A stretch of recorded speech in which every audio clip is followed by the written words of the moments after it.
Mis yadahu fil ina'i hatta yaghsilaha salasan.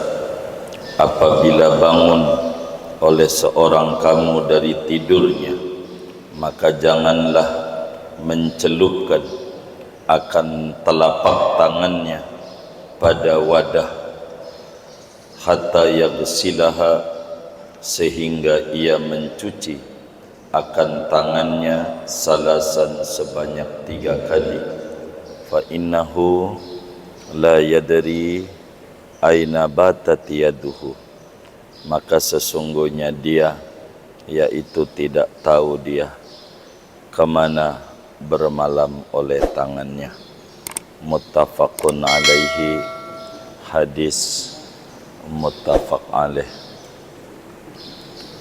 Wa hadza lafdhu Muslim, adapun ini yaitu redaksi hadis yang ada di Sahih Muslim.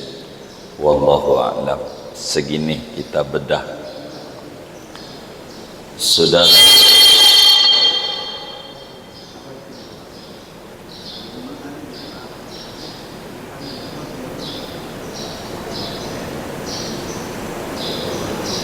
saudara-saudara sekalian yang mulia,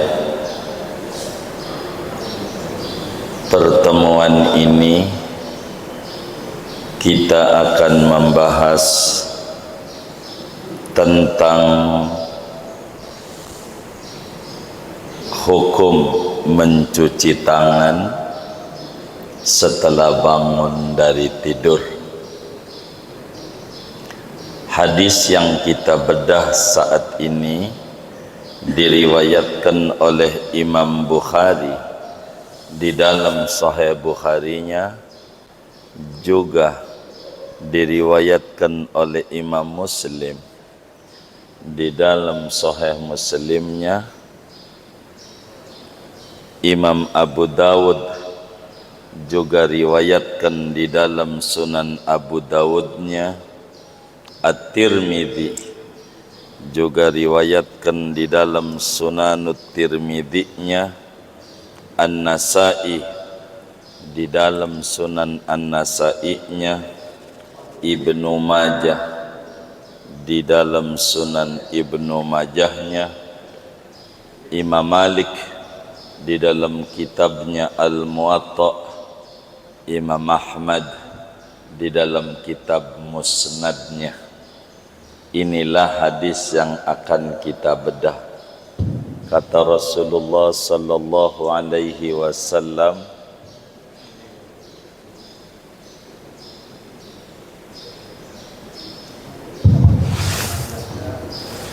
kata Rasulullah sallallahu alaihi wasallam,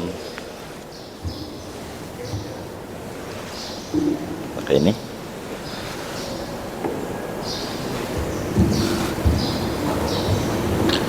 Kata Rasulullah sallallahu alaihi wasallam, ini suara luar ya, jangan suara dalam aja.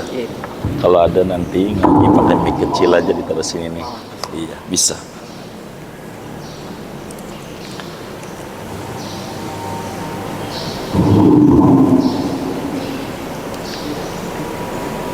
Nabi bersabda,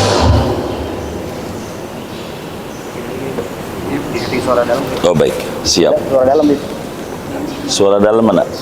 Ini suara dalam. Ya. Oh baik.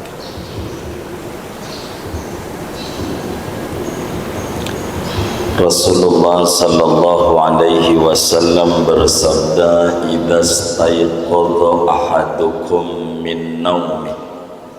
Kata Nabi, manakala seorang kamu bangun dari tidur, fala yaghmis yadahu, maka janganlah tangannya dicelupin ke wadah yang ada airnya, wadah yang kurang dari 2 kulah tentu, sebelum tangan ini dicuci dulu sebanyak 3 kali. Nabi memberikan alasan, fa innahu la yadri aina batat yaduhu, karena kita enggak tahu waktu tidur tangan ini kemana jalannya? Waktu kita tidur gerepek kemana ini kita punya tangan? Ini sehingga kita bangun tidur diatur, dan ini salah satu minas sunanil mahjurah, ajaran Rasulullah yang sudah banyak ditinggalkan oleh umatnya, yang punya cinta Nabi tapi tidak kerjakan ajaran ini. Ajaran apa? Bangun tidur tangannya dicuci dulu, tangannya. Oleh karena kajian kita Bulughul Maram, hadis hukum, karena itu saudara sekalian, bila mana seorang anak manusia tidur, maka saat tidur dia tidak sadar tangannya gerak kemana, waktu tidur tangannya megang apa. Bisa jadi tangannya waktu tidur megang jerawatnya, megang bisulnya, megang duburnya, megang titipnya, megang najis. Waktu tidur kita enggak paham, maka saat tidur jangan-jangan aurat kita terbuka karena tidur pakai sarung. Tangan kita masuk di sidi kita nggak paham waktu kita tidur. Maka Islam mengajarkan kepada umat manusia, lebih-lebih kepada pemeluknya, setelah bangun tidur tangan dicuci. Setelah bangun tidur tangan dicuci, dan ini ijma. Semua ulama sepakat bahwa bangun tidur itu adabnya tangan ini dicuci terlebih dahulu sebelum dimasukkan kepada air yang sedikit. Begitu, dicuci dulu. Hanya perbedaannya, mencuci telapak tangan ini hukumnya apa? Apakah wajib? Apakah sunnah? Ini yang berbeda-beda daripada para ulama-ulama Islam.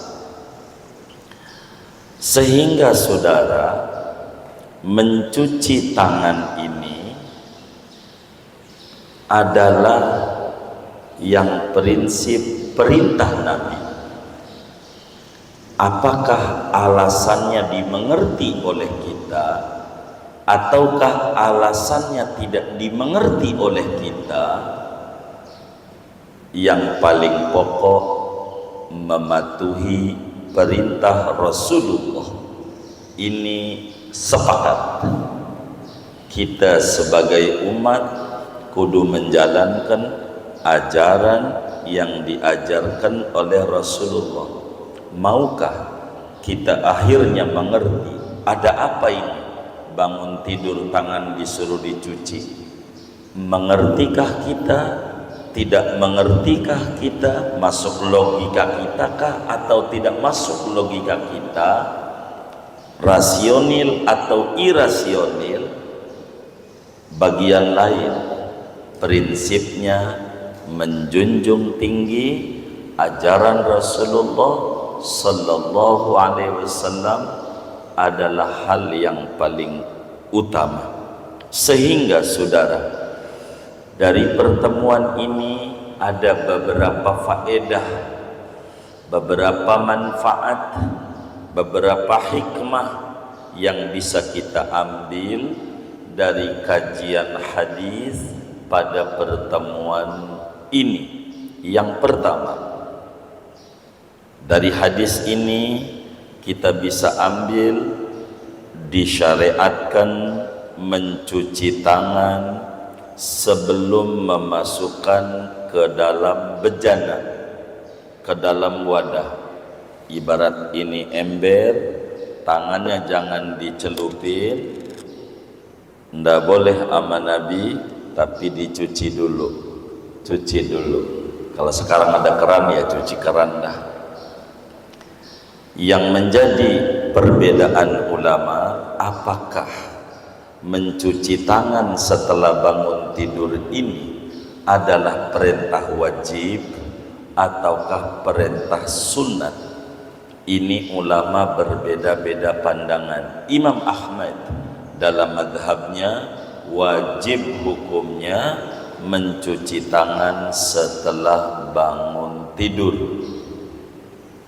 Namun mayoritas ulama termasuk mazhab kita Syafi'i, sunnat hukumnya mencuci tangan setelah bangun tidur, baik tidurnya siang maupun tidurnya malam.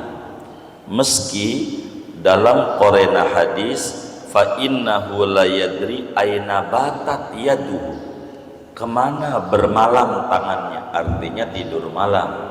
Tapi tidak itu yang dimaksud. Umumnya orang kalau malam tidur, tapi bisa aja seorang security malamnya kerja, siangnya tidur. Pokoknya bangun dari tidur, sunat tangannya dicuci dulu sebelum dimasukkan ke wadah, sebelum ngambil makanan, ngambil apa saja, dicuci dulu tangannya. Itu hukumnya sunnat. Makruh, kurang disukai oleh Rasulullah bila mana bangun dari tidur tangan tidak dicuci, malah masuk ke dalam air, ngambil makanan, ngambil gelas, ngambil ini, ngambil itu, dan seterusnya. Ini satu. Yang kedua, kenapa hukumnya sunnat di dalam madhab Syafi'i? Karena najisnya tangan masih diragukan.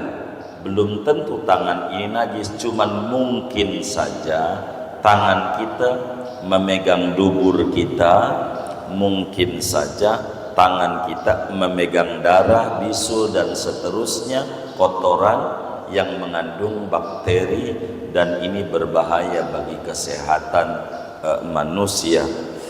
Ini di antara ajarannya. Yang ketiga, kenapa Nabi ajarin ini? Latar belakang, karena segala macam ada latar belakang. Begitu. Latar depan udah nggak ada jalanan, yang ada latar belakang.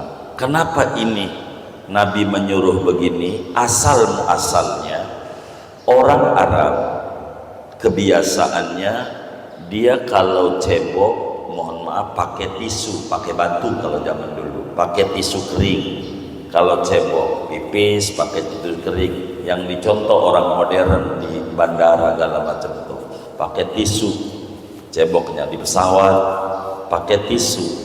Karena ceboknya pakai tisu dan kondisi Arab Saudi itu panas, maka saat tidur keluar keringat, sehingga dubur itu yang tadinya kering menjadi basah.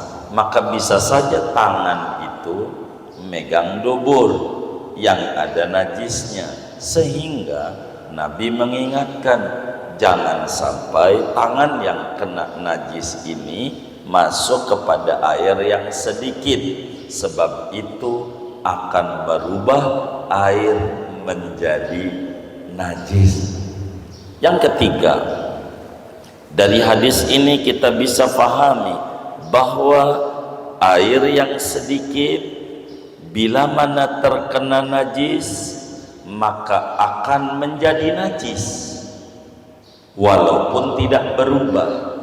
Ini air di ember, kena kencing, kena apa saja yang najis, otomatis najis meski tidak berubah. Contoh, lantai kita kena kencing anak, najis, maka kemudian diper, kain pelnya masukin di ember. Ember ini enggak ada 2 kula 216 liter, enggak ada.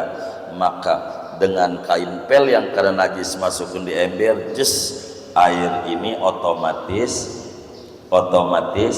najis, maka jadi najis. Lalu kita gosok lagi sampai kita bilang sama si mbak kita, mbak kamar juga belum sekalian, gosok juga pakai itu. Maka lantai rumah kita najis, dikasih kipas jadi kering.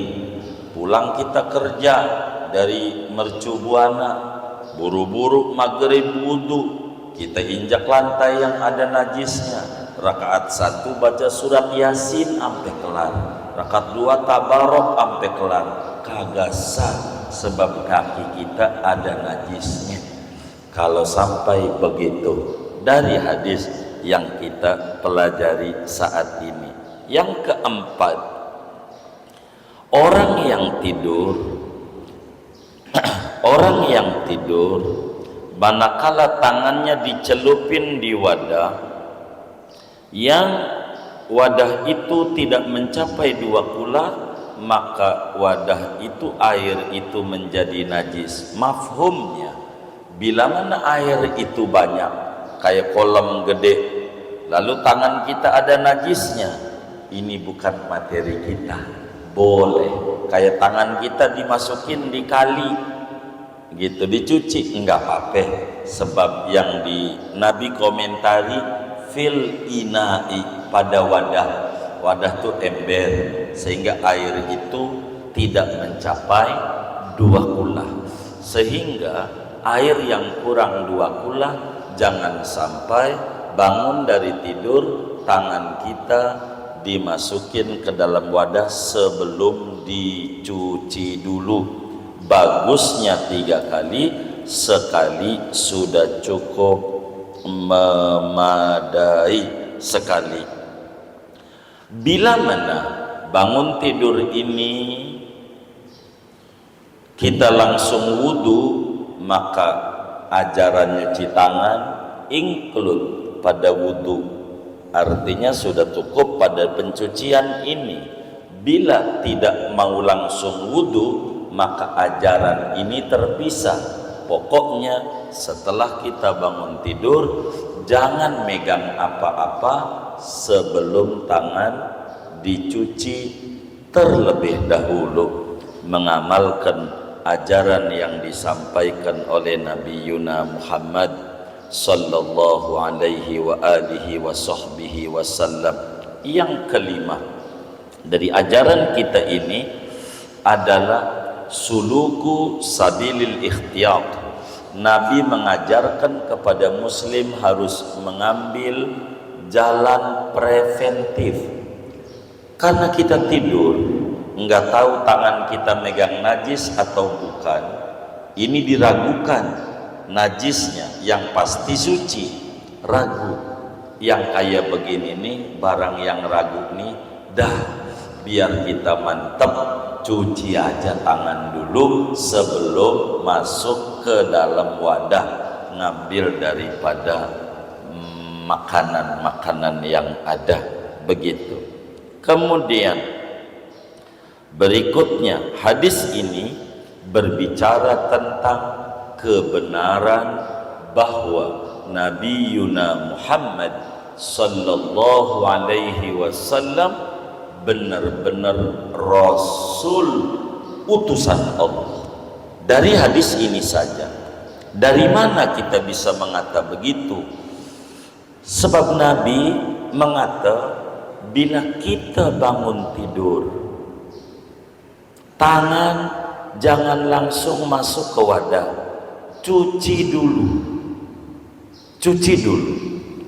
Ajaran yang diajarkan oleh Rasulullah disuruh mencuci tangan ini tidak mungkin daripada kenyataan betapa tangan ini mengandung bakteri, virus yang berbahaya pada kesehatan tubuh. Nabi tahu betapa sumber di antara dampak buruk pada kesehatan manusia bakteri lebih banyak bersarang pada tangan manusia. Dari mana ini Nabi tahu? Tidak mungkin kecuali dari wahyu dari Allah Subhanahu wa ta'ala. Saudara, tangan manusia merupakan penghantar yang paling dominan untuk masuknya penyakit pada tubuh manusia. Tangan ini adalah penghantar terutama masuknya kuman-kuman bakteri pada tubuh manusia, dan kebiasaan mencuci tangan mampu untuk menghindarkan manusia dari berbagai macam penyakit dan bakteri. Bahkan bila orang itu tidur memegang kemaluan saat tidur, di dalam teori modern dokter-dokter itu menyampaikan lebih daripada 10.000 virus yang ada di tangan saat kita tidur megang kemana-mana badan. Dari mana itu Nabi sampai tahu kayak begitu? Kalau bukan dari wahyu dari Allah. Yang jadi profesor kita yang ngomong Nabi.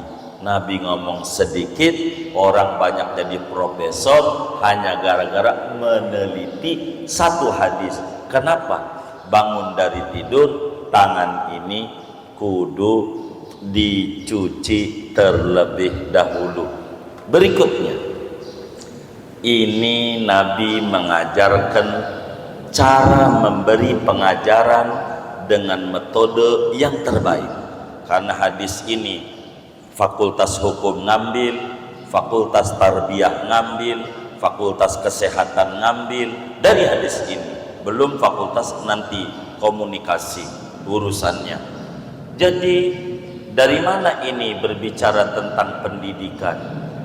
Kalau ngajar, di dalam memberikan satu ungkapan, berikan alasannya supaya lebih mantap ilmu yang diterima oleh audien.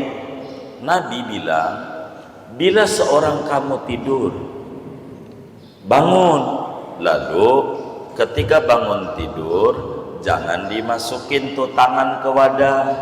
Emang apa? Ente nggak tahu tangan itu megang apa? Ini namanya alasan.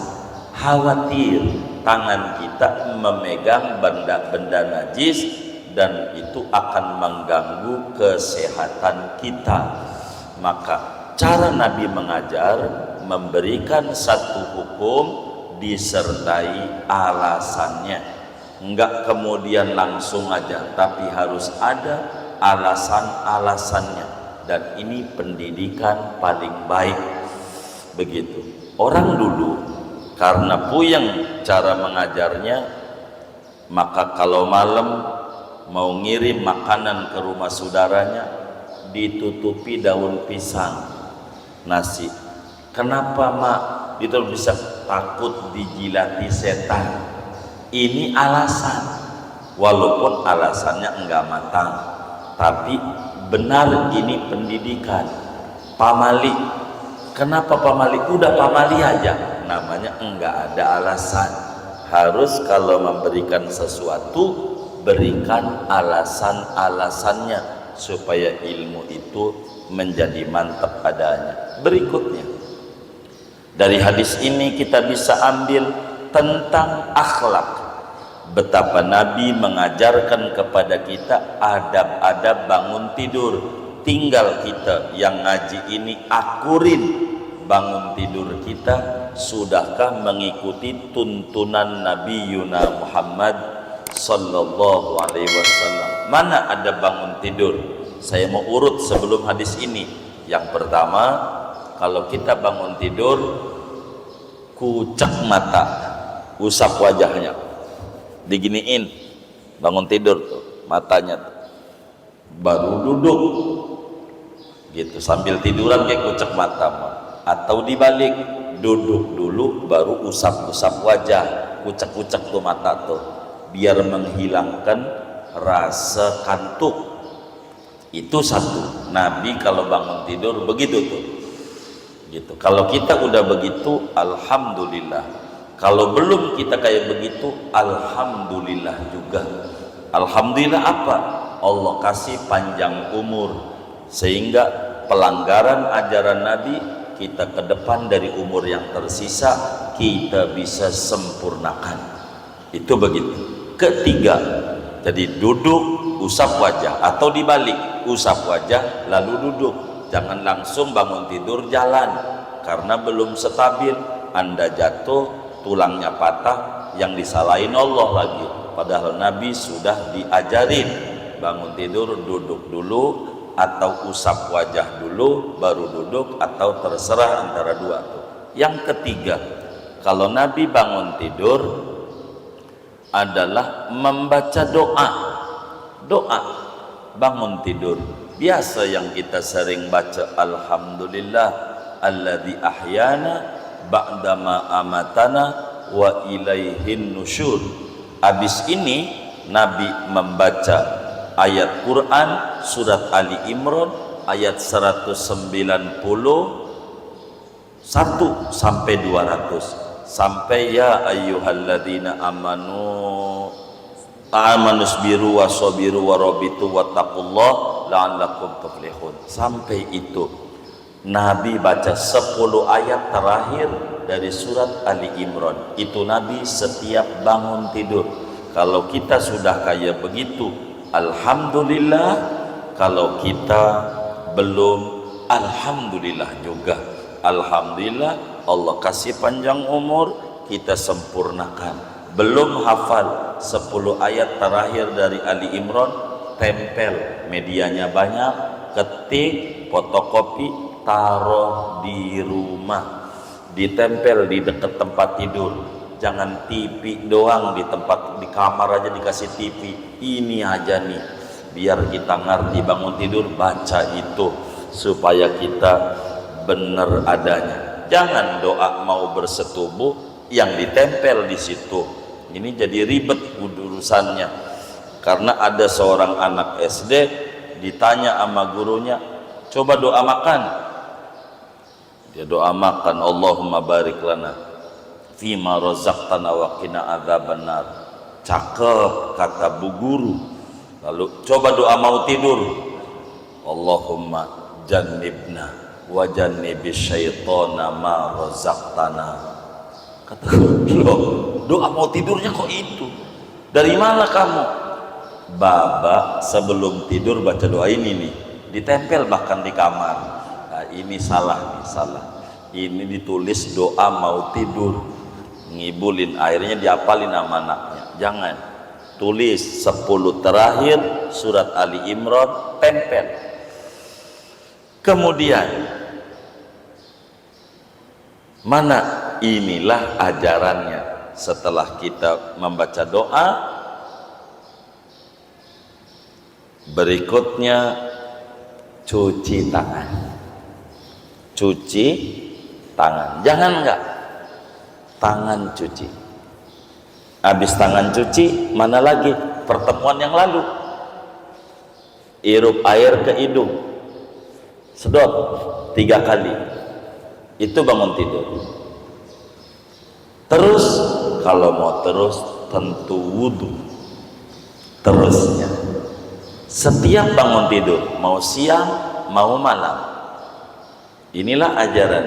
Kalau bangun tidur baca doa itu, duduk usap wajah atau usap wajah duduk, doa, lalu kemudian cuci tangan, lalu kemudian sedot air ke hidung, lalu bersiwak, orang sekarang gosok gigi, lalu berwudu.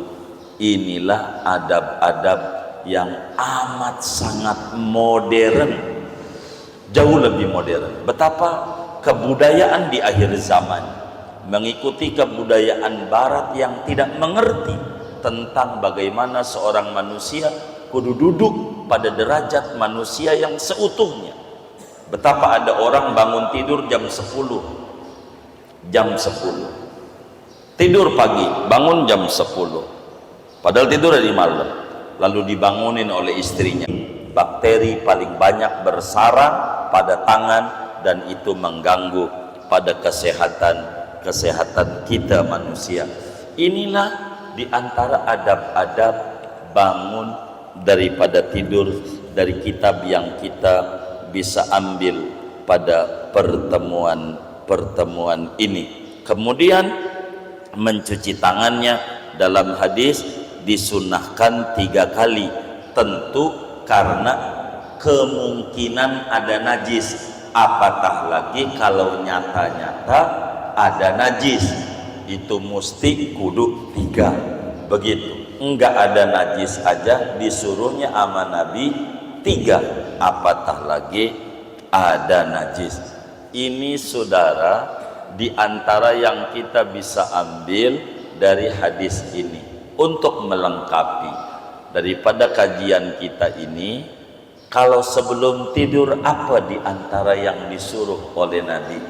Ada satu riwayat hadis yang diperdebatkan sanadnya oleh banyak ulama, tapi diamalin oleh banyak ulama juga. Satu hari Rasulullah sallallahu alaihi wasallam panggil Imam Ali bin Abi Thalib karramallahu wajhah. Adab mau tidur, kata Nabi, ya Ali, la tanam hatta ta'tiya bi khamsati asya. Ali, ente jangan tidur sebelum ngamalin 5 perkara. Ente jangan tidur ya, kata Nabi ama Imam Ali, sebelum ngamalin 5 perkara. Apa itu? Ente jangan tidur, yang pertama kata Nabi, jangan tidur sebelum khatam Al-Quran. Jangan tidur sebelum khatam Al-Quran. Kedua, jangan tidur sebelum sedekah 4.000 dirham. Begitu. Biar gampang aja dah, 4 juta. Jangan tidur, sedekah dulu. Begitu kata Nabi, 4.000 dirham. Jangan merem tuh mata tuh sebelum sedekah di 4.000 dirham. Ketiga, Ali jangan tidur sebelum ziarah ke Baitullah. Begitu, ziarah dulu, pandang dulu tuh Ka'bah, baru ente merem. Begitu kata Nabi ini. Keempat, jangan tidur sebelum merapihkan rumahmu di surga. Sebelum merapihkan rumahmu di surga. Kelima, jangan tidur sebelum membuat musuh-musuh, orang yang benci, orang yang kita zalimi ridho. Jangan tidur sebelum meminta ridho kepada semua orang yang kita zalimi. Ketika Imam Ali bin Abi Thalib saudara dipesan sama Nabi kayak begitu, lalu Imam Ali bertanya, wa kaifa ya Rasulullah, bagaimana ini bisa sampai subuh kagak merem-merem ini? Kata Nabi, begini Ali, sebelum tidur kamu baca kulhu 3 kali. Kalau kamu udah baca kulhu 3 kali, sama dengan khatam Al-Quran. Jadi sebelum tidur baca dulu apaan? Surat kulhu berapa kali? 3 kali. Itu sama dengan ganjarannya khatam Al-Quran. 2, jangan tidur sebelum sedekah 4.000 dirham. Kata Nabi, habis baca kulhu kamu baca Fatihah 4 kali. Kalau kamu sebelum tidur baca Fatihah 4 kali, sama dengan kamu sedekah 4.000 dirham. Gitu, 4.000 dirham. 4.000 dirham. 4.000 dirham. Ketiga, kalau kamu mau tidur, baca dulu la ilaha illallah wahdahu la syarikalah lahul mulku wa lahul hamdu yuhyi wa yumit wa huwa ala kulli syai'in qadir 10 kali. Kalau kamu sebelum tidur baca la ilaha syarikalah 10 kali, sama dengan sebelum tidur sudah memandang Ka'bah baru merem, sudah ziarah ke Ka'bah baru merem. Jadi habis baca kulhu berapa kali? 3 kali. Terus baca Al-Fatihah berapa kali? 4 kali. Terus baca apa? La ilaha illallah syarikalah lahul mulku wa lahul hamdu wa yumitu wa ala kulli syai'in qadir berapa kali? 10 kali. 10 kali. Keempat, membaca la haula wala quwata illa billahil aliyil azim 10 kali. Itu sama dengan kita bikin tembok, bikin kusen, buat istana di surga kita. Kalau kita pengen bangun istana di surga, sebelum tidur baca dulu la haula wala quwata illa billahil alil azim. Berapa kali? 10 kali. 10 kali. Kalau kita pengen dimaafin sama orang yang kita dolimi, sebelum tidur membaca istighfar 10 kali.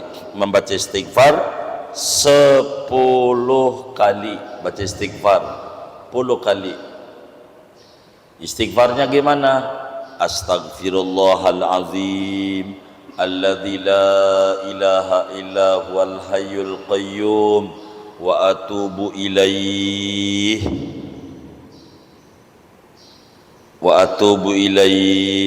astaghfirullahalazim alladzi la ilaha illa huwal hayyul qayyum wa atubu ilaih Allahumma gfirli wa liwalidayya wa limasyayikhi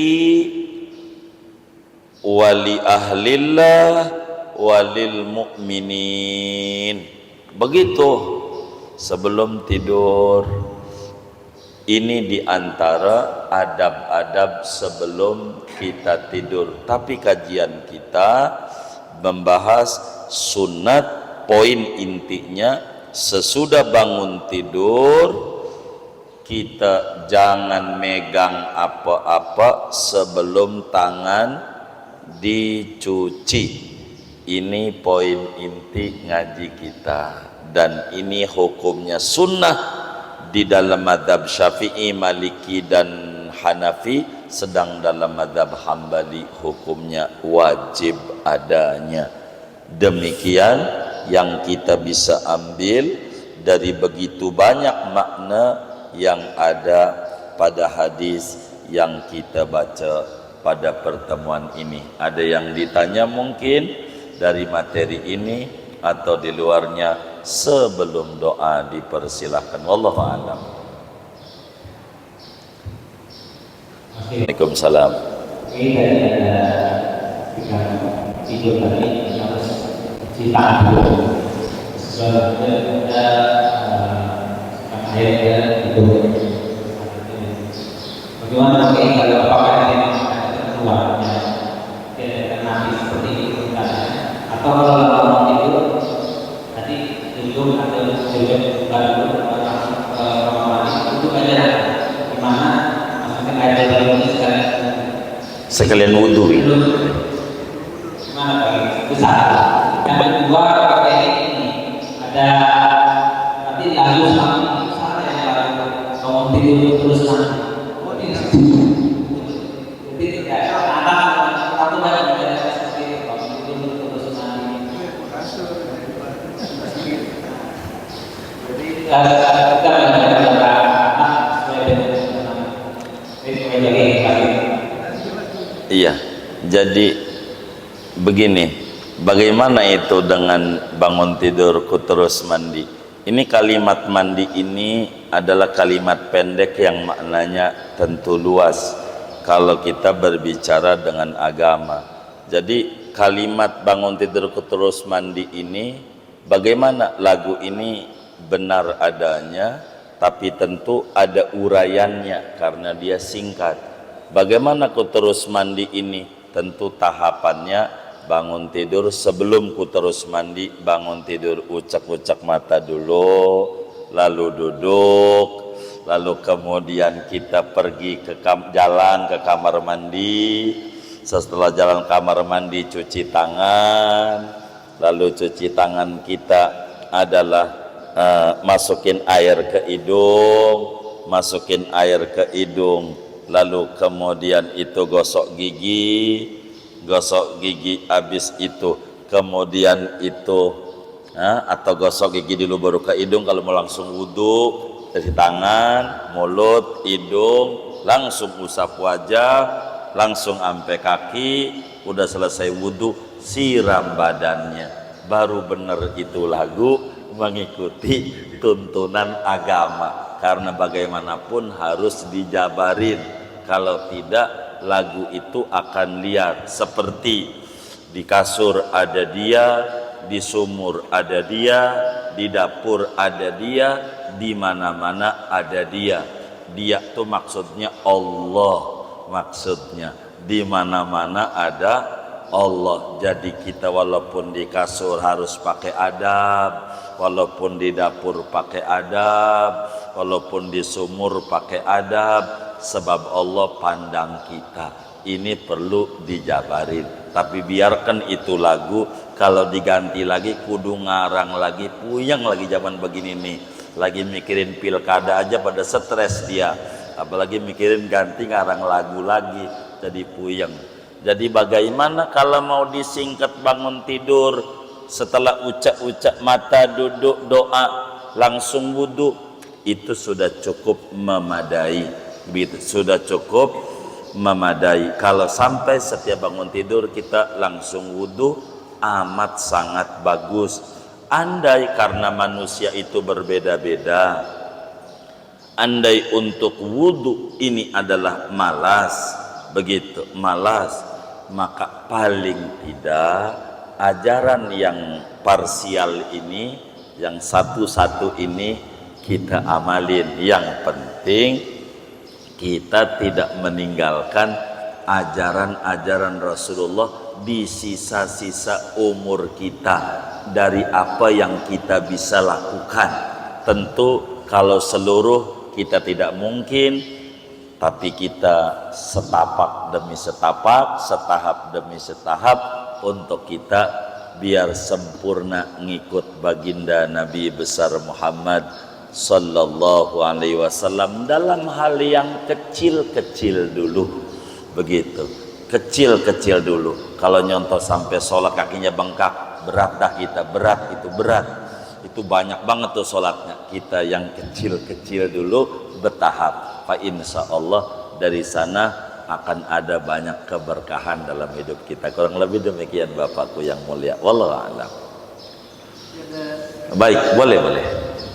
Tadi nasihat Rasulullah,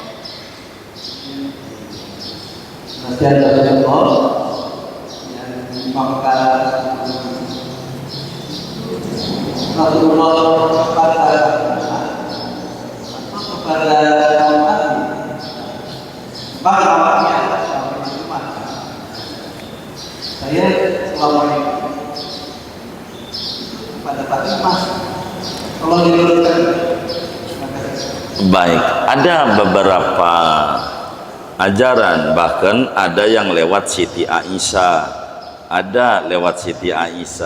dengan redaksi yang berbeda-beda.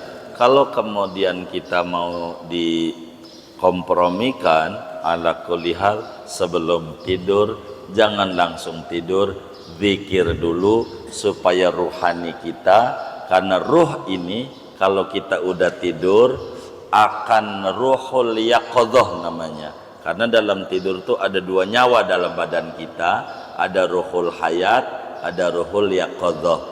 Ruhul hayat kalau dicabut orang jadi mati, kalau ruhul yaqadhah kalau dicabut kesadarannya hilang. Yang tadinya bisa ngelihat enggak ngelihat, yang tadinya bisa dengar enggak dengar, begitu kaya mati tapi tidak mati, itu orang yang tidur. Sehingga roh itu kalau diisi dengan zikir akan ketemu dengan yang baik-baik, mimpinya ketemu dengan mimpi yang enak-enak, mimpi yang menyenangkan, ketemu orang soleh, ketemu ulama-ulama, ketemu kakek nenek yang baik-baik. Ini karena kita sebelum tidur diisi dengan zikir-zikir. Ini pada tataran prinsip. Ada yang kepada Siti Aisyah, ada yang kepada Siti Fatimah. Di antara yang Siti Fatimah sebelum tidur suruh membaca Subhanallah 33, Alhamdulillah 33, Allah Akbar 33. Ini juga ada. Ala kulli hal, Nabi itu banyak mengajarkan kepada para sahabatnya, pada prinsipnya jangan kita lupa dengan Allah. Itu prinsip nampaknya. Karena riwayat ini bakalnya berbeda-beda. Kurang lebih demikian Bapakku. Wallahu a'lam. Sudah